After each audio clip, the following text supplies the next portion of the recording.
Thank you, Dr. Oz.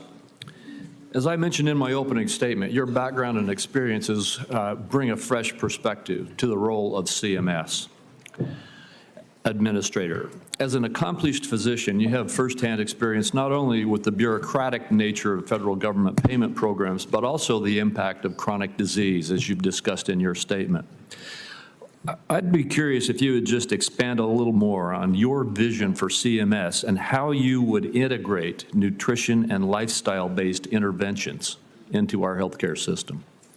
Senator Crapo, when I walked into your office, you gave me an Idaho potato chip. You also gave me a large potato, but that's where those potato chips came from, and nothing else was added. If you look at the ingredient list, it was a potato and a little bit of salt. You also had yogurt in your office, which was low-fat, flavored, and I would argue not as healthy. The average American has a difficult time making that choice, and we'll often incentivize products that aren't as healthy for the American people, which is confusing. One of the points that I mentioned at the end of my opening comment was that if we gave people in their hands tools, resources that are useful, not information, but tactics and support teams that could work with them to improve their well-being, many would take advantage of it. I pointed out obesity, which is 43%, and that's not overweight, that's obesity. Those folks want to lose weight. There are many reasons they don't, but part of the reason they don't is they don't have support teams built around them. They don't have lifestyle advice that they can implement into their life day in and day out. For anyone in this committee who was able to go running or exercising for 20 minutes yesterday, you probably did the equivalent of reducing $100 billion of expenses for Medicare and Medicaid just by being active. If Americans would do that every day, that's what we'd experience, but we haven't done that.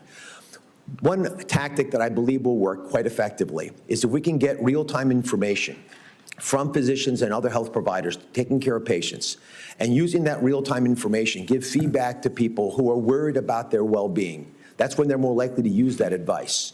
That tool would allow them to both call an expert if they needed that resource. We'd provide them tools to do that. We'd reimburse some of the healthy lifestyles that would be generated by these interactions, and we'd make them an active participant in their well-being. I think that dramatically changes the power dynamic. It makes the American people feel like they actually can be the world experts on their well-being. Thank you. I very strongly agree with your focus in these comments on lifestyle-based interventions that can actually help people help themselves to get much more healthy. And I'm also interested in how you might reform our payment programs to become more efficient to serve both patient lives and to save both patient lives and taxpayer dollars. So when I sat with Senator Wyden last night, he asked about a similar issue, which is pre-authorization. We spent about 12% of the CMS budget on bureaucratic processes, the administration of the program.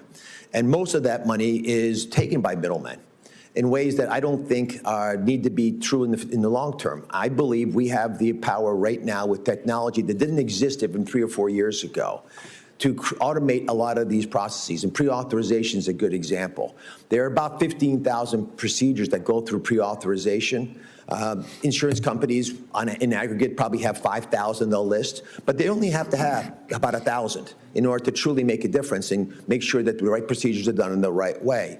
We should be able to create an experience for physicians and patients so that we know almost immediately if what they're going through is requiring a pre-authorization, and if it does, what do they actually do to qualify for it? That could be instantaneous. By doing this rapidly, we cut out several % of administrative costs, deal with the intense frustration the American people have with pre-authorization, which was raised by many members of this committee, and we actually improve the care of people without costing or taking money out of the system. Those are the kinds of advances I believe we can champion. Thank you. That concludes my questioning.